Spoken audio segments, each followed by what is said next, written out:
எட்டி பாக்குறதுதான். ஆனா அது நமக்கு 3 பாடங்களை கற்றுக் கொடுத்திருக்கு. ஆனா என்னைக்காவது நம்ம அந்த கண்ணாடிக்கு முன்னாடி அது உணர்ந்துருக்கிறோமா? முதல் பாடம் கண்ணாடி நமக்கு கற்றுக் கொடுக்கிற பாடம் என்ன தெரியுமா?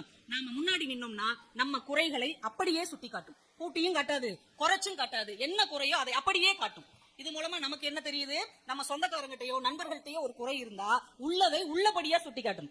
ஏற குறையா சொல்லி ஐயோ நீ இப்படி பண்ணிட்டு அவ்வளவுதான் உன் ஜோலியா முடிஞ்சு போச்சு அப்படிலாம் எக்ஸ்ட்ரா ஃபிட்டிங் போடாம இதுதான் உன் குறை, இதை நீ சரி செஞ்சுக்கிட்டா நல்லது அப்படின்னு உள்ளதை உள்ளபடி மட்டுமே சுட்டி காட்ட வேண்டும் என்பது கண்ணாடி நமக்கு கற்றுக் கொடுக்கிற முதல் பாடம். 2வது பாடம் நமக்கு என்ன தெரியுமா? கண்ணாடிக்கு முன்னாடி நிற்கும் போது மட்டும்தான் அது நம்ம குறைகளை கற்று காட்டுமே தவிர கண்ணாடியை விட்டு நகர்ந்த உடனே அது மௌனமாக இருக்கும். ஒரு மனிதனுடைய குறையை சுட்டிக்காட்ட வேண்டும் என்றால் அவனுக்கு முன்னால் மட்டும்தான் சுட்டிக்காட்ட வேண்டும். அவன் இல்லாத போது முதுகுக்கு பின்னால் பேசக்கூடாது என்பது கண்ணாடி நமக்கு கற்றுத்தருகிற 2வது பாடம். 3வது பாடம் என்ன தெரியுமா?